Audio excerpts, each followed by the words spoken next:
Yes, sir. From Ohio wanted to come in. Yeah, they're trickling. I see one of them.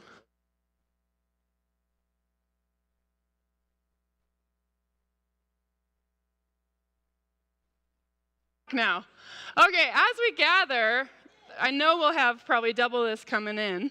But I do encourage you, let's take a few minutes to find someone that you haven't met, because this is a lot of new faces, and share one or all of these questions. You can go through them all, or just a little bit about yourself, or maybe you just really want to talk about Lutheranism. I don't know. But I encourage you to find someone you haven't met. I encourage you, even if you're coupled up, maybe you each find a new person to go chat to, and just answer these questions as we get to know each other and as we prepare to welcome some new members. So, chat amongst yourselves. I know you all can handle this.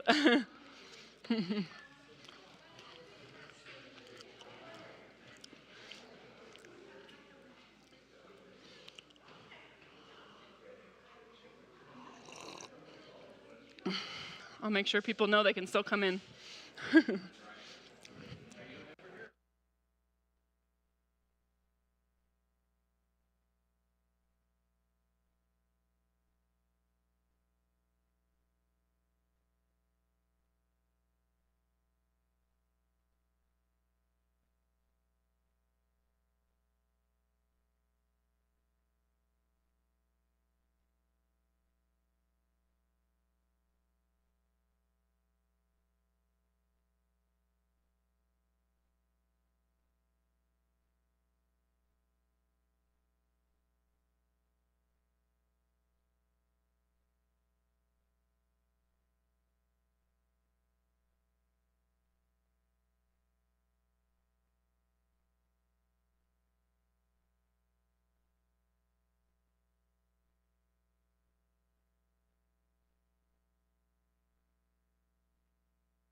Doing that in the fellowship hall, too.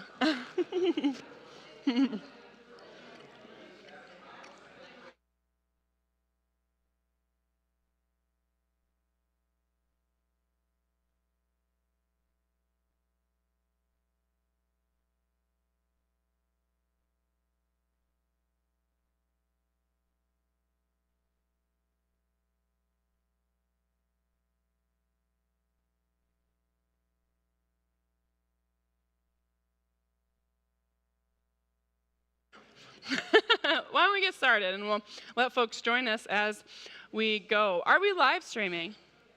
Awesome. Thank you, tech. All right, we got 2 people online and 200 who will watch it later, I know. Welcome, everybody. So I put way too much time into this presentation, so I hope you enjoy it. Because I got lost in it, because it's such a fascinating story. And so I do hope you'll continue getting to know each other. We do have lots of new faces, people who could be here today and people who aren't able to join us today. And so I know you all welcome each other well, and we will continue getting to know each other. We're going to try to keep this brief-ish, but we have some really important stories to share with you about the history of our church. This will not cover everything, so there might be something that you're familiar with, that you're like, oh, we're missing that. We know some things are missing. And we will point you in the direction of some people who can tell you about those stories if you want to learn more. And yeah, we have different archives around the church that we're slowly figuring out what they're for and where to put them. And thanks for being a part of this process. So first of all, Peace Lutheran Church. Did anyone? I'm going to ask that last question. Would you raise up your hand if you're Lutheran by tradition? And then if you are not, I'd love to see your hands too. All right, we'll see you later. No, I'm just kidding. Nah. You know that's not true. That's part of what I love about this church. We are Lutheran in tradition and name, but we have such a mix of our community of different traditions. And so I'm going to go through a little bit about our flavor of Lutheranism without getting too much in the weeds. And so for some of you who raised your hand at first, this might be old info, but I encourage you to listen and to stick around and maybe open your ears to learn something new. This is for all of us. So Peace, I'm going to have Kathy, you do the slides for me right now. Thank you. Peace is a congregation of the Rocky Mountain Synod of the Evangelical Lutheran Church in America. So it's kind of 3 layers. So congregations in the ELCA are each assigned to a synod, and the synods are what make up the ELCA. So some of the text on here is small, but the ELCA has these what we call 3 expressions: congregations, synods, and then the church-wide organization. Congregations are traditionally led by pastors and deacons, although even more so and more often, trained lay people are also leading congregations. And really, the congregations are the ministry of the whole laity. That is, people who might not be ordained for official ministry. We call you the laity or lay people. It is the ministry, all of this is the ministry of all of us, but that congregations tend to be where pastors and deacons are sent out to serve, although there's many different contexts that people can serve, such as hospitals, campus ministries, etc. And then each synod, that's in the middle, each synod, there's 65 synods in our United States, and each one of those is led by a bishop. You got to meet Bishop Daniel from the Northwestern Ohio Synod today, and what a gift to be here. And him and his staff, part of his staff are here joining us today. So they oversee the region of Northwest Ohio and all the Lutheran ELCA congregations that make up that region. How many synods are in Ohio? Sarah, can I put you on the spot? Do you know? There's 3 synods in Ohio. Our Rocky Mountain Synod is 5 states. So it varies. Yeah, it varies greatly. Go ahead.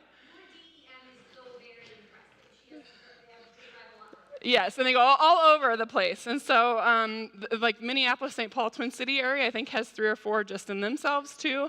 And so it depends where the congregations of Lutherans are, like literally congregating. And as you move west, especially in this expansive southwest region, there's fewer ELCA congregations. They're a little more few and far between. Our bishop is Bishop Megan. You might remember her from last year. She came and baptized Elias last September. She's based out of Denver, as is most of her staff. And then the last one is our church-wide organization, and our church-wide has a presiding bishop. And we have a new presiding bishop, Yehiel Curry, who was just elected earlier this year, and he offices out of Chicago. But really, this is the ministry of the whole ELCA, Evangelical Lutheran Church in America. If you want to know more about this, check out the ELCA website or come talk to me. I'm always happy to talk about it. Each of these levels, I just want to say, has a leadership council. Like we have a church council who is the official leadership of our congregation.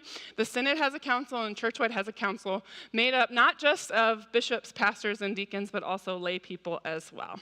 All right, now we're going to move fast into our church. I'm going to start us out, but then we have a couple of important voices to hear from as well. One thing, as I was reflecting on Peace Lutheran Church, is that our story is one of collaboration. We have never done this alone. We've hardly ever done this even just as one church, and you'll get to hear more about that. So Peace's story begins as 2 churches. So Bethlehem Lutheran Church and Holy Trinity Lutheran Church were 2 distinct churches, and I'll get a little bit into the history and then have someone else talk, that both began in the 50s. So let's start with Bethlehem. So Bethlehem was on this site, but before they were here, they were a mission start of the Missouri Synod Lutheran Church. They began meeting in the library in 1952, and then became a chartered church in 1954, and then they began building the sanctuary in 1955. Does anyone know where the original sanctuary is? I'm not going to call on you, Rick. Do you know what?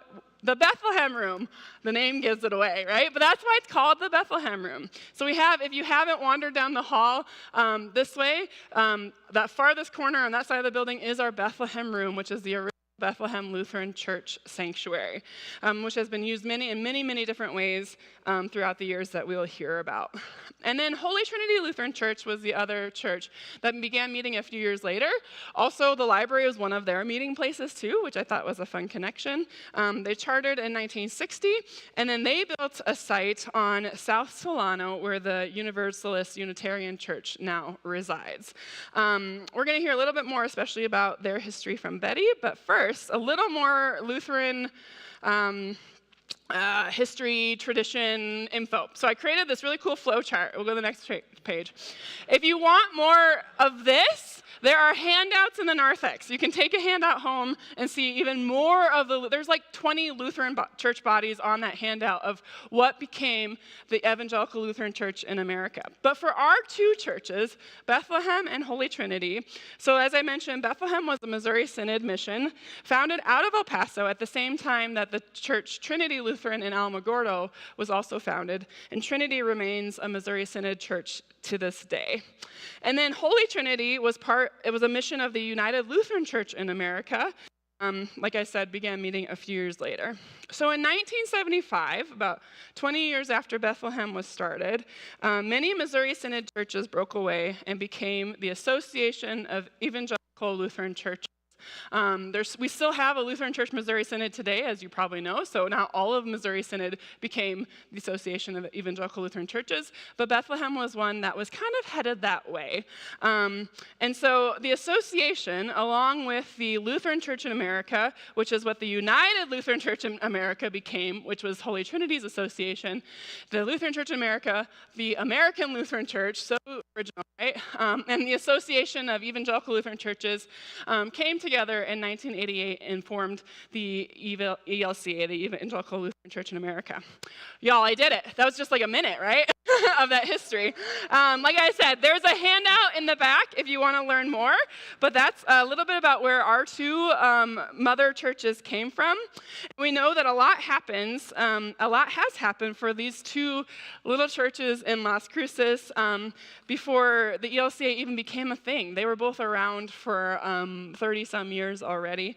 And now, to talk more about our beautiful merger of Bethlehem and Holy Trinity, I'm going to invite Betty Lindsay up, who she and Don joined when it was still two separate churches. So come on up, Betty. Yay, Betty! So Pastor Hannah and I have both worked really hard on this presentation, and I hope that you gain a little bit of information about it. Don and I moved to Las Cruces in 1969 with our 3 young children, and he became a plant pathologist at NMSU for his career. So we lived in the Mesilla area, and Holy Trinity was close to us, and we felt that that was a place to join rather than going clear across town to join Trinity Lutheran. So after 7 years of living in Las Cruces, Don went on sabbatical to Raleigh, North Carolina, and when we returned in mid-June of 1977, we learned that our church was in discussion with Bethlehem to see if we can form a federation of our 2 congregations. And as Pastor Hannah said, Bethlehem had recently broken out from the Missouri Synod due to their ultra-conservative church policies and biblical inerrancy. And they became the Association of Evangelical Lutheran Churches, the AELC. So our pastor at that time was Gary Amundsen. He preached his last sermon on August 28, 1977, on Solano, and he moved to El Paso to become the pastor of Good Shepherd Lutheran Church there. Paul Hofer was the pastor here, and he remained and became the pastor of Bethlehem Holy Trinity Lutheran Church. So we held choir practices together. We would practice at Holy Trinity because we had an organ, and maybe there wasn't one here, there was a piano. And then we would sing at both congregations on Sunday mornings. So that happened even before we became part of this merger or this federation of churches. So there's a quote from the Sun News, which was on Friday, July 8th, 1977. This is our local newspaper.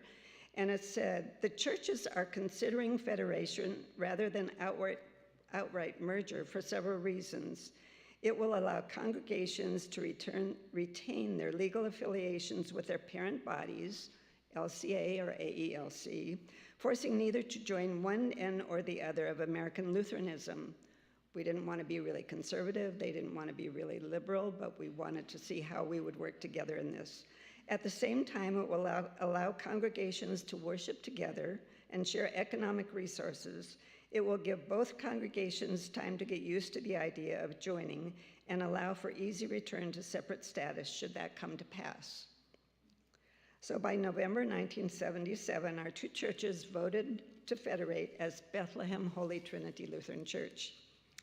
Holy Trinity sold its land and building on Solano to the Unitarian Church, as Pastor Hannah mentioned, and on December 11th, 1977, members of Holy Trinity left their church building and carried their banners and vessels in a parade down Solano and up Missouri to have our first joint service here in this church. We still have a copy of the parade permit issued by the city of Las Cruces. It indicated that this would be a religious parade with about 40 personnel walking from 2000 Solano to the corner of Missouri and Locust. It was a fun thing. We all marched down. It was wonderful. It was in December. We still did it. No snow on the ground or anything.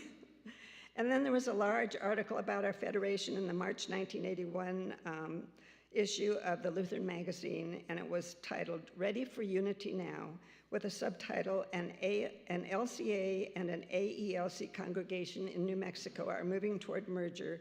They hope the church bodies will follow. And this was the big controversy. Everybody just wanted to be a Lutheran. They didn't want to have to decide on what little branch of the Lutheran church they were going to be. So initially, there were some interesting notes. Each of our congregations, separate as they were, sat on their own side. Holy Trinity sat on this side, Bethlehem sat on this side. When people were asked to join or wanted to join our congregation, they were asked which congregation they wanted to be part of. Did they want to be part of Holy Trinity or did they want to be part of Bethlehem?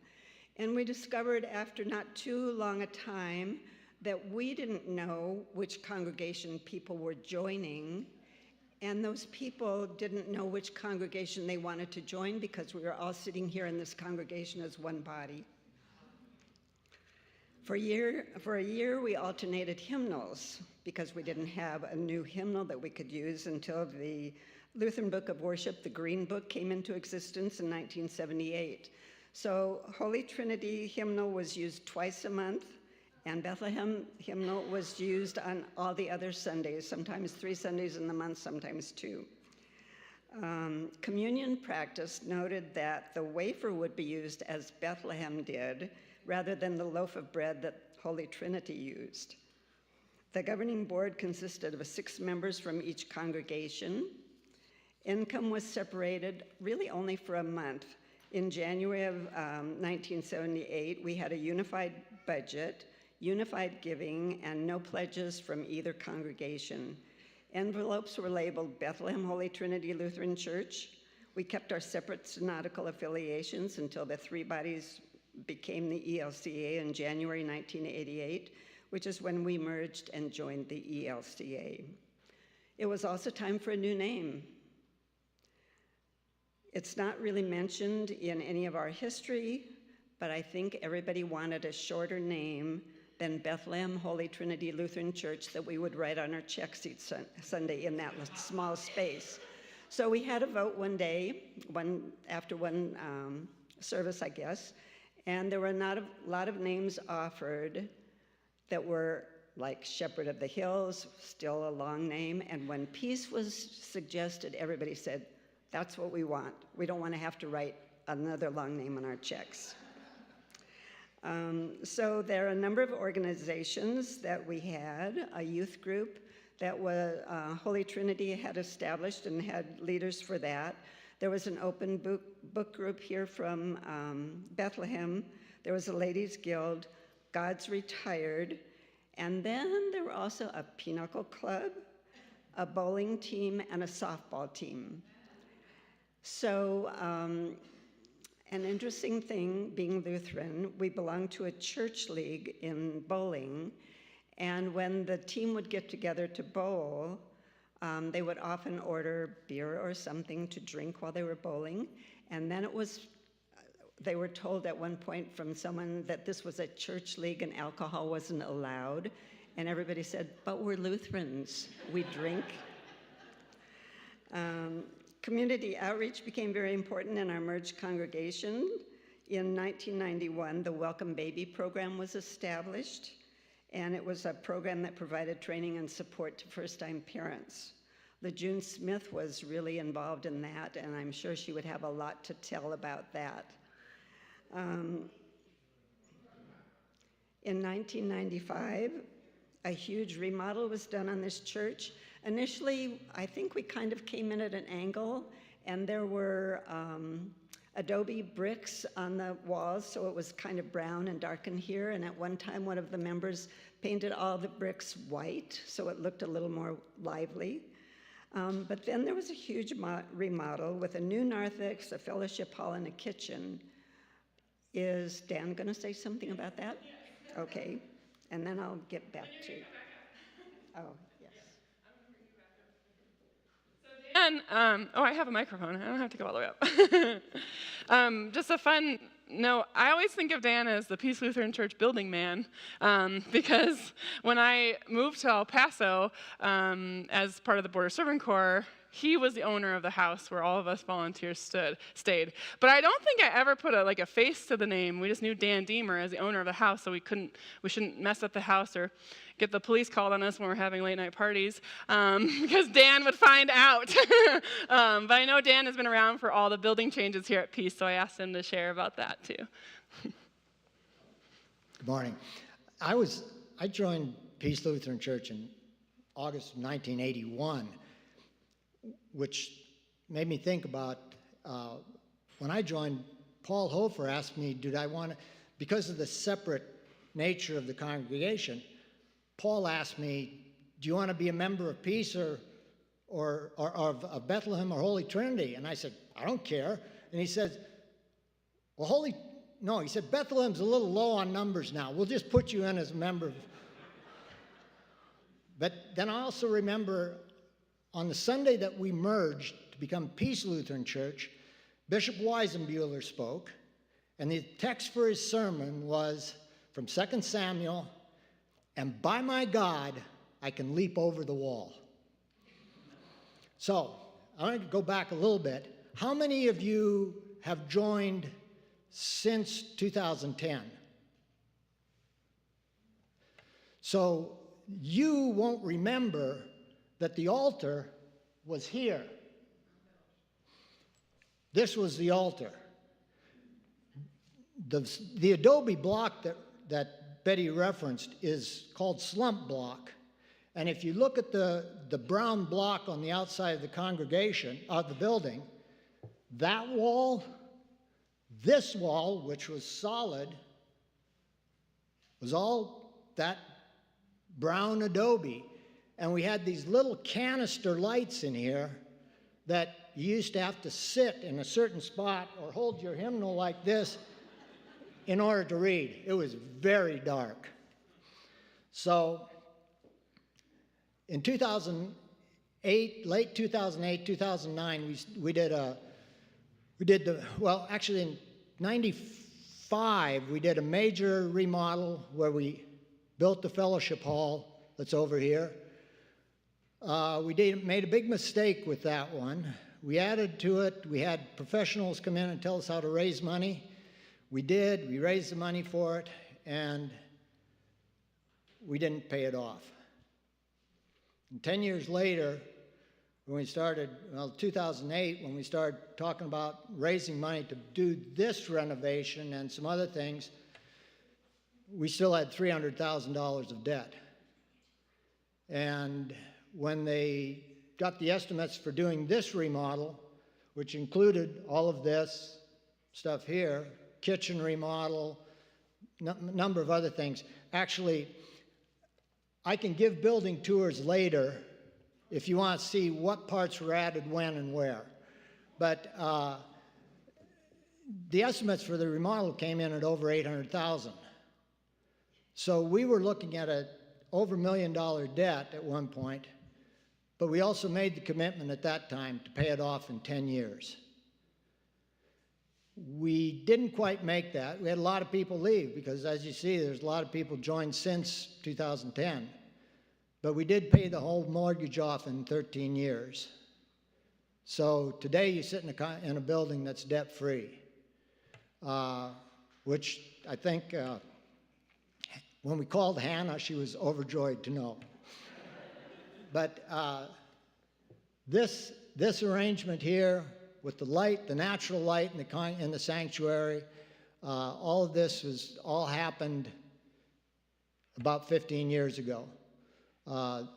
The cry room over here originally was the office and the pastor's office. The choir loft was always here, although it's been slightly enlarged, and then the pipe organ and all that came in about 2000, I think. But yeah, the seating. So the original seating would have been the main aisle was like right here, and all of this seating got taken out, cut up, remodified to sit in this arrangement, with additional chairs and new cushions brought in at the same time.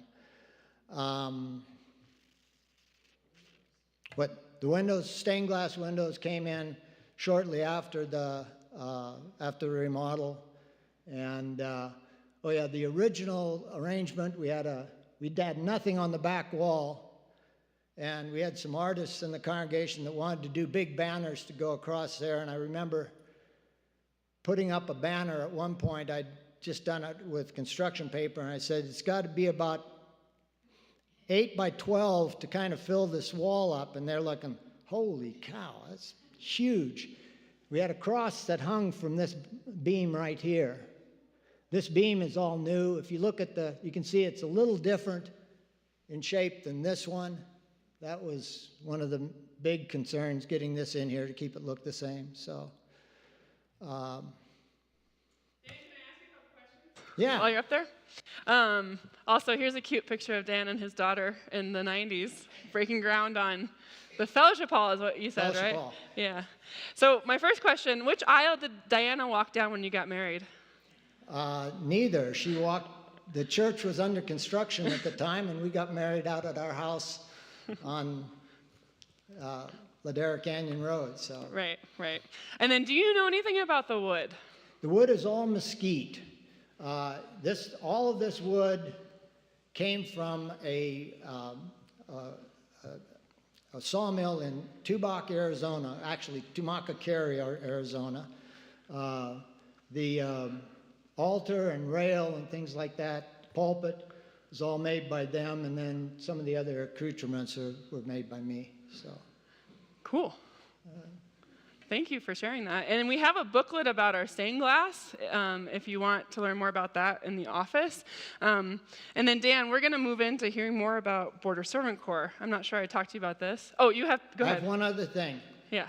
Compliments of Lejeune. I have a picture here today of the original groundbreaking for Bethlehem Holy Trinity Lutheran Church. Oh, thank you, Lejeune. A picture of the foundation just being laid as well. Wow. So, Okay. and then there's also a picture in the old sanctuary too that Lejeune has graciously provided with, and I'll get copies made. Were of those them. at your house? Yeah. The picture? Yeah, Oh, okay. She's been hiding them. I know. No. Well, we need to make copies. You can have them, but let's Yeah. make sure we Well, get them Tim uploaded. Seibert apparently had them, so Oh. I'll get copies made of these Cool. and get them back to. Because we have some photo albums in the narthex that I invite you to peruse, but we don't have those in the album, so please do. So if anybody wants a full tour of the facility and to see where the stages were and everything, including the catacombs, I'm willing to give those to you anytime. Just let me know. Thank you, Dan. Thank you so much. So I think, yeah, we could talk building history all the time. And we know that our church is not just the building, although such beautiful ministry has happened inside these four walls. So we're going to share a little bit more about that. We can go to the next slide, I think, and maybe the next one. So there's some fellowship hall renovations. These came from the photo album, so you can see them. And the next slide, just to remind you, so we talked about Welcome Baby and Jardín de los Niños. I think Betty shared a little bit about that, and yes, Lejeune is here, and we'll share many a story with you if you're interested. And then Border Servant Corps was founded in 1999, and that, if you don't know, was my first experience of this region, of living on the border. There's a fun picture of me and Ryan Steinmetz up there from 2011, when I moved down to be a volunteer and to live in the house in El Paso owned by Dan Deemer, and he still owns a house here in Las Cruces, Janan's house that the Border Servant Corps groups use. But I'd love to hear from Betty more about Border Servant Corps, because I actually first met Betty and Don because of Border Servant Corps as well.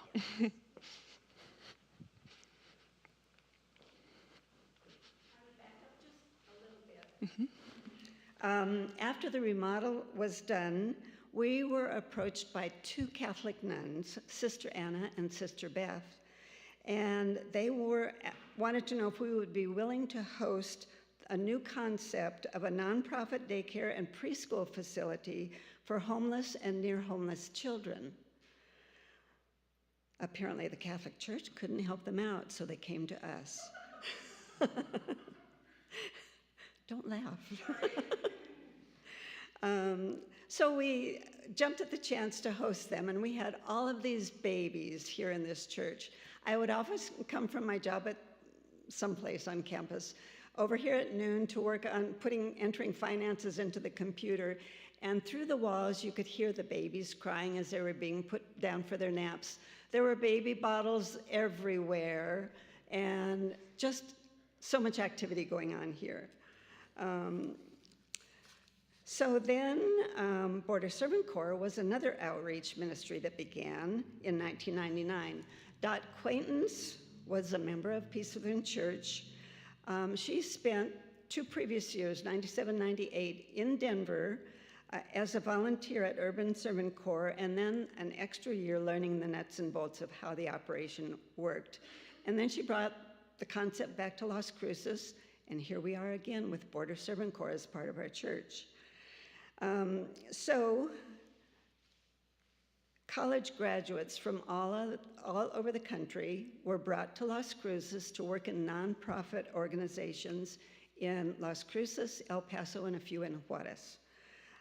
Pastor Hannah, she said, was part of that program, and she even ended up being a member of the Border Servant Corps board. She was still in El Paso. She would ride the bus from El Paso to Las Cruces. I would pick her up at the bus station over by the NMSU Pan Am Center, bring her to the board meeting, take her back so she could ride the bus back, or she would stay overnight at the Border Servant Corps house. So the program was highly successful, with these volunteers committed to the tenets of community, simplicity, social justice, and spirituality. And that went on for 19 years. In 2018, Border Servant Corps decided to change directions to focus on hospitality for refugees, along with border education and immersions. In those early years, a Border Servant Corps van would pull up to our church with a number of refugees in it. They would all get out of the van, come into church. They would be processed in an intake process, and then they would take showers here. You can tell from the bathrooms that we have showers that maybe you don't see in other churches. And they would get new clothes. We would either wash their old clothes. Some people really liked what they had gotten someplace else and wanted to wear them again. They would eat all their meals here. We cooked in the kitchen every day, all day. They slept on mattresses all over the fellowship hall. And then within a day or two, they would be transported to either airports, the airport in El Paso, or to all the bus stations in Hatch, 2 in Las Cruces, 2 in El Paso and the one here in Las Cruces. So Kari Lenander was also a former volunteer at that time, and she still remains as director of Border Servant Corps.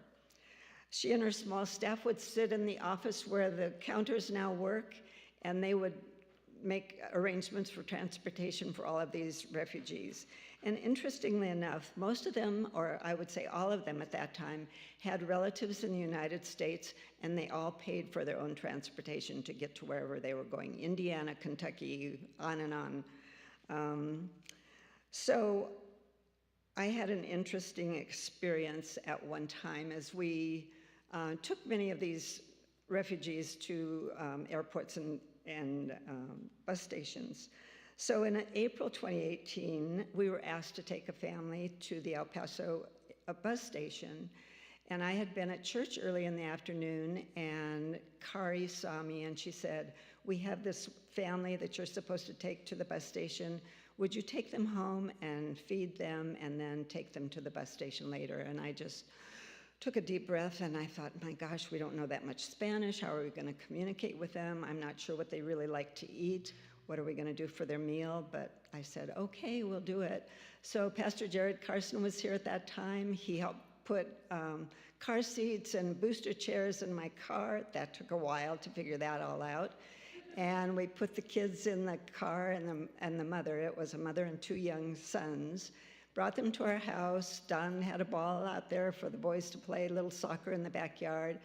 I fixed food to eat, and then they came in. We had a meal together. I thought, I don't know if they'll eat anything, but they ate everything on their plates. We said grace before, and I don't know how we got into a conversation, but the older boy let us know that he was able to count to 10 in English. And I said to him, I can count to 10 in Spanish. So we laughed a lot about counting back and forth and had a good time. I found some Spanish cartoons on TV that the boys could watch, and then we went to the to the bus station, and the younger boy fell asleep in the car. And when we arrived at the bus terminal, I thought I would help carry him into the terminal. And the mother just shook her head and told me no, and then she patted her back. So we got him out. I put him on her back. She wrapped him in a shawl. We went into the terminal, and then she put him on the bench so he slept until it was time to get on the bus. So the other difficulty was, as she only had one ticket in her hand and she needed 3. So we're in line to get on the bus, and she's going through her satchel finding the other tickets, and by that time the line was really long. So as we get closer to where the bus driver is taking tickets, he said, I have room for 3 more people. There are like 7 people ahead of us. But I jumped ahead and I said, I have 3 people that really need to get on the bus. And he said, well, let me take one more look. And so he came back and he said, yes, I have 3 so they can get on the bus. And everybody ahead of us just said, let them go, we'll wait for whatever the next bus comes. So Don was ready to drive back to Las Cruces, and I said, we are not leaving here until that bus leaves the terminal, because I had heard stories about how people were taken off the bus. And so we waited and waited and waited, and finally the bus driver comes out, and instead of going directly to the bus, he comes to over where Don and I are standing, and he says, how well do you know this family? And I thought, oh my gosh, what is this going to lead to? And I said, well, we don't really know them well. And he said, well, how did you get involved with them? And I said, well, our church has this program with Border Servant Corps that we're helping refugees get to their destinations in the U.S. And then he turned to me and said, I want to thank you for doing this. There are not many people in this political climate who would do what you are doing. It touched my heart and just made me realize what a good service Border Servant Corps was doing with this. So that's the end of that story. BSC eventually outgrew our space here and moved to a hotel on Avenida de Mesilla, and then they found their permanent home on Brown Road, which is where they meet right now. We're also going to be doing some painting over there this week if anybody wants to join in that. So another interesting fact, about 2006, our Peace Congregation began talking about becoming a Reconciling in Christ church. This designation expresses a specific welcome to LGBTQIA+ persons. There were many discussions after worship services and that went on for months and months, and as you might expect, we lost some members over this issue. But as you can tell, the vote was positive, and we officially became a reconciling in Christ Church in 2007, 18 years ago. It's been a long time. Yes. So during the COVID years, when everything was shut down, church was also shut down. Pastor Jared Carson and the church council decided that we could probably have church services in our parking lot out here. So he set up an altar on the platform and near the back door and led the services, assisted by his wife, Deacon Laura, and we had a small organ that we were accompanied with to sing songs in our cars as we wanted to.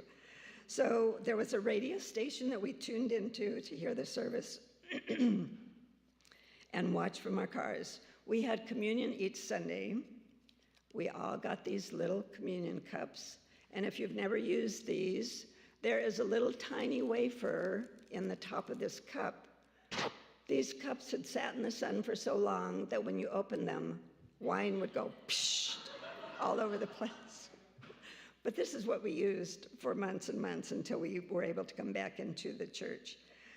LeJune often commented this was the only time that she could really hear the service well, because it was in our cars and through the radio. So Peace Lutheran currently hosts a monthly food pantry. If you haven't been involved in that, it's a great way to help out. We meet one Thursday a month from like 7 in the morning until 9:30. We're usually finished.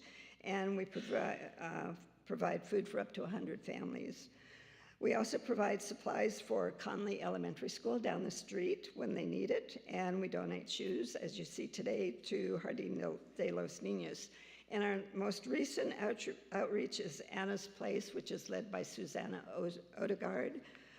She and other volunteers provide after-school space for 6th through 8th graders on Thursdays and Fridays, and she's always looking for additional help, and Women in Motion meet here monthly too. Music has always been a big part of Peace. There are opportunities to sing in the choir and or play handbells. Some people do both. And sometimes we have special accompaniments for the choir or other music during church. I always say that we're fortunate to enjoy a mini concert every Sunday with excellent preludes, choir anthems, special music, and postludes. So we hope that you'll find ways to share your gifts with others by volunteering here at Peace or in the community. Would you all join me in thanking Betty? Thank you. Just a couple more minutes of your time, and I love Betty is segueing into what we will cover next Sunday, and that Bob included in his stewardship story today, that menu of opportunities, so the many different ways to get involved here at Peace. And we don't have any specific system of how to sign up for a lot of things, so we are such a welcoming community that plug in where you feel the call, talk to me or talk to other people who are leading different ministries, and we will gladly plug you in and so that you can give your gifts to the ministries happening through this church. And I'm going to talk briefly about our leadership, not because the church is only about the pastors and the deacons, but because it is a way to mark time as a congregation. And so if we go to the next slide, here's some of our recent history. And if you want to go further back than this, there is a timeline, which a lot of you have seen already because we pulled it out last Lent, a timeline of Peace Lutheran Church in the fellowship hall. So I'll leave it up for a couple of weeks. I invite you to go add your name to it. No matter when you arrived, whether it was 1969 or is here in 2025, we'd love for you to add yourself to our timeline of Peace Lutheran Church. And then if you're curious about pastors and deacons who have come before, you can see them on that timeline. I don't know if we got Deacon Anna on that timeline. I need to make sure we do that. So I'm going to bring this up because during the transition time before I was called, some very important things did happen, such as paying off the mortgage, and that was held up as a very shiny come work for our church because we don't have a mortgage. And it's great. And it has led to some freedom of how we steward our resources. And that happened shortly after transition team work with Pastor Rob Moss. And I bring that up because some of the highlights include our new mission statement, which is that we are called to be an inclusive community, sharing God's grace through worship, service, and hospitality. That little menu Bob talked about is split into those different areas. And that's a mission I invite you to ruminate on, and we're going to talk more about next week if you're able to come. And then, yes, I've been here since 2023, and then earlier this year we called Deacon Anna. So please go check out that timeline, full timeline in the fellowship hall. There are photo albums in the narthex and some cool additional photos. Dan, awesome. Thank you for offering the building tour. So connect with him if you'd like that. And as we look forward to next week, next slide, please, we will dive more into our mission, how we live it out, and what it means to be a member. We'll reflect a little bit on baptism because that's tied up in membership as we understand it as Lutheran Christians, and then more about opportunities to serve. So think about all you heard today. Bring your questions about our church or whatever you might have.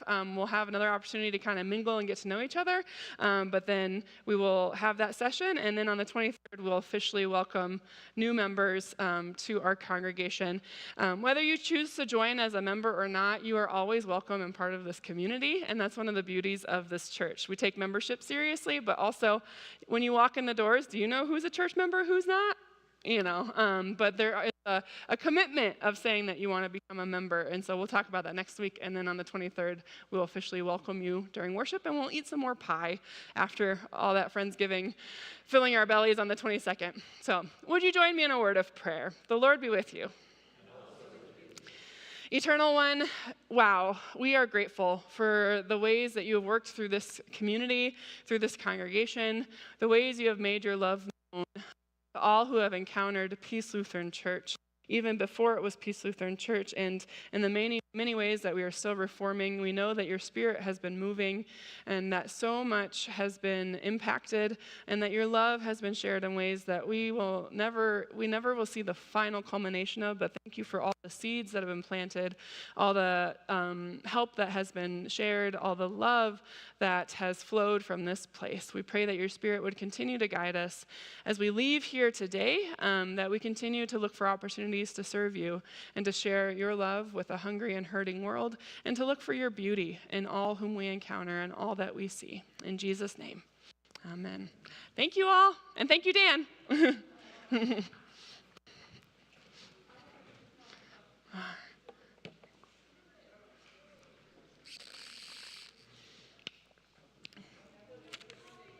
That was great.